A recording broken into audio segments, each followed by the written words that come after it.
kita langsung ke bab terakhir. Ortodoksi. Ortodoksi adalah dominasi mazhab. Dominasi mazhab. Jadi tadi ada Keynesian ya.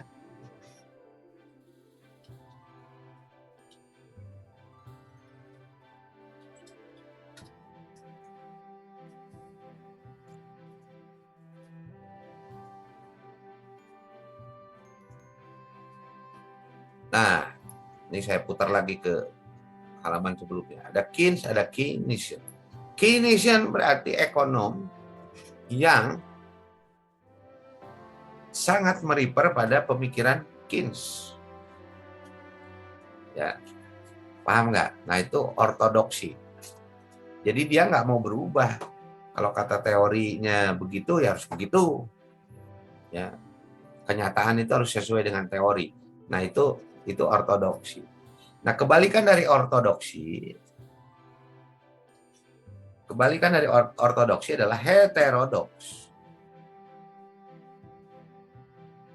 Ortodoks versus heterodoks. Heterodoks ini yang selalu mengkritisi. Criticizing, yang selalu mengkritisi. Kalau ortodoks itu, ya namanya juga ortodoks ya. Panduan kebenarannya adalah mazhabnya. Panduan apa yang dia sebut kebenaran adalah aliran pemikirannya. Atau yang dia sebut dengan teorinya. Teori itu kan logik ya. Logik yang sifatnya deduktif. Nah, ada ortodoks dan heterodoks. Nah, bab terakhir ini harus konsentrasi penuh. Yang helai-helai tadi coba dibikin seger dulu. Ya, karena ini akan kita tutup nih.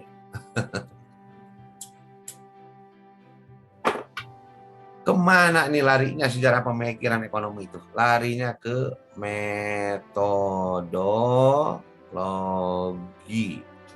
Ya, logos, logika, metode berpikir.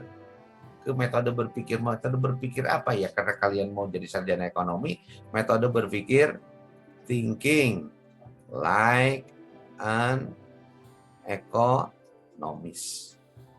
Ini bukan istilah saya, istilah Mankiw, istilah David Romer, istilah ekonom juga. Gitu loh. Jadi Anda semester berapa sekarang? Semester 3 apa semester 5? Ya harus sudah. Kalau bayi itu udah mulai jalan kaki, ya, sudah mulai berlari. Gitu loh. Itu yang harus Anda evaluasi ke diri Anda. Otak saya semester ini IQ-nya naik berapa nih untuk jadi sarjana ekonomi? Hirup jangan kumangke, beda ya dengan ikhlas tuh. Bahkan harus ikhlas jadi kumangke, salah itu. Ya, kok ikhlas mikirnya kumangke? Enggak, ikhlas itu harus usaha dulu, kan gitu. Pada akhirnya nanti setelah lulus dari sarjana ekonomi bangunan, Anda jadi pengusaha, Anda jadi di bidang yang lain, yaitu urusan lain kan, gitu. Oke. Nah, ini ada seseorang namanya George Bernard Shaw, ya, who was also a member of the Fabian Society and co-founder of London School of Economics. Nah, jadi dia membentuk dia anggota dari masyarakat Fabian, nanti cari aja di Wikipedia gitu kan, Fabian Society itu di mana. Nah, dan dia mendirikan mazhab ekonomi London. Mazhab school itu mazhab. Jadi kalau Anda dibilang sekolah, itu supaya Anda mengambil sebuah pemikiran, gitu. Artinya sekolah itu school.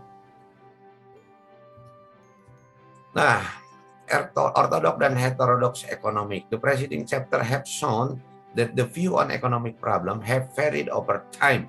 Jadi dari halaman pertama, dari pengantar sampai sekarang, kita itu melihat have shown. Si Sandelin sudah menunjukkan dan Anda sudah melihat bahwa masalah ekonomi itu berubah setiap waktu, over time.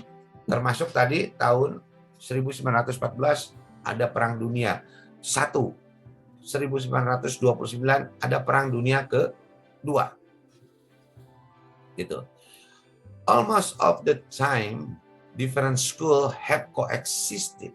Jadi setiap perubahan waktu selalu muncul mazhab yang baru. Ya.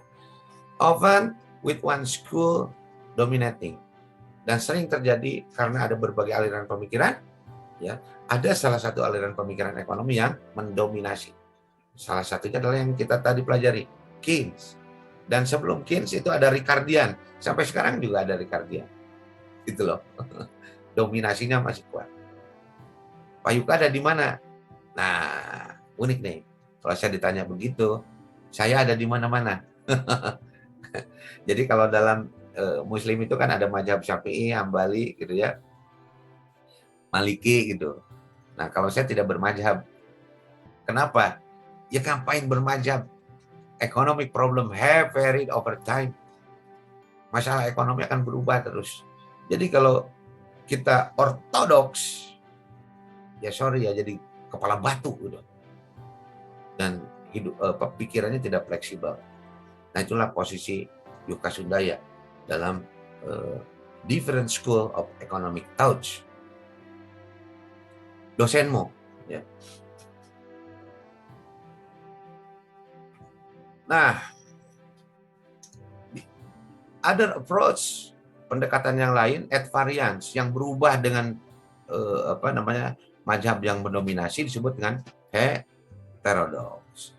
Ada pengikutnya nggak? Ada nih. Their followers do of course consider them as correct. Jadi mereka juga mengklaim ya mereka lah yang benar.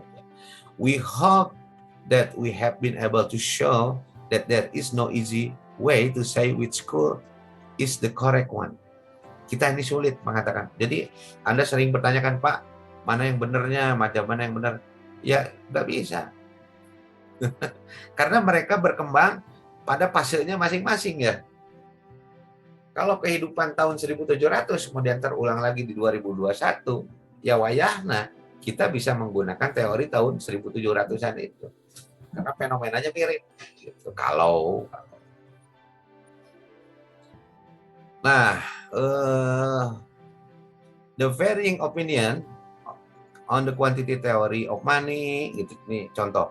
Jadi beragam opini mengenai teori kuantitas uang, kebijakan untuk memaksimumkan kemakmuran sosial dan kesejahteraan, itu contoh-contoh aja.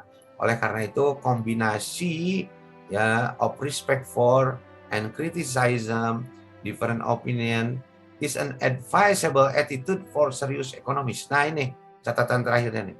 Kita harus kritis ya terhadap beragam opini.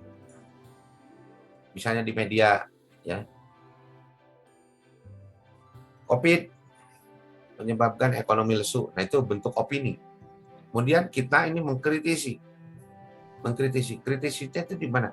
Kok bisa ya Covid melemahkan ekonomi? Oh ya karena ada PSBB, ada PPKM, kegiatan ekonomi dibatasi. Ya kalau dibatasi transaksi juga terbatas. Kegiatan bekerja, semua terbatas, belajar juga terbatas. Maka income juga jadi dibatasi. Jadi dikompres gitu. Nah, jadi kita harus kritis terhadap opini-opini yang berkembang. Pak, ada duitnya nggak sih biar begitu? Ya ada lah, kan gue ngomong ini. Kalau saya ngomong ini bersemangat atau tidak? Menurut Anda saya ngomong ini bersemangat atau pura-pura? Bersemangat, Pak. Semangat, Pak. Ya, di materi terakhir ini, pada akhirnya kita harus dari beragam sejarah pemikiran, dari klasik, Karl Marx, neoklasik panjang banget ceritanya, gitu kan, sampai ke aliran monetaris, sampai ke ahli ekonometrik itu siapa? Ragnar Frisch, ya, sampai ke Natwixel, sampai ke Irving Fisher, sampai ke John Maynard Keynes. Itu yang kita petik bukan teorinya. Kalau teorinya kan sudah di ekonomi moneter, ekonomi makro gitu. Yang kita petik adalah sekarang nih, hari ini yang kita petik adalah metodologinya. Ya. metode berpikirnya, atau yang kita sebut dengan apa? Thinking like an economist. Jadi kita olahraga, kita sport dari beragam perbedaan teori itu. Kenapa saya mensuplai itu ya, bahasa-bahasa matematik. Nah, supaya kita bisa memahami bagaimana genuinnya cara berpikir teoretikal gitu. Supaya kita bisa mengkritisi. Dan sekali lagi, jadi duit Pak, ya jadilah. Gitu ya. Nah, silakan kalau ada yang ditanyakan atau dikomentari, mangga. Tapi penekanan saya adalah pada kemampuan membaca. Serius ya. Di sidang itu ketahuan. Anda itu jam terbang bacanya harus tinggi. Ya. Nanti ketahuan di sidang tuh mana yang bacanya satu semester sekali, mana yang bacanya 1 bulan sekali, mana yang rajin baca itu kelihatan. Nggak bisa ditutupi oleh, sekali lagi sorry, nggak bisa ditutupi oleh kecantikan, nggak bisa ditutupi oleh kegantengan, nggak bisa ditutupi oleh jas, nggak bisa ditutupi oleh dasi. Satu kata yang terucap dari mulutmu itu mencerminkan pikiran yang sudah terakumulasi dalam kepalamu. Dan kita bisa membaca, oh ini jam terbangnya masih ada. Mana kalau jam terbang bacanya masih segitu ya, masa mau diluluskan.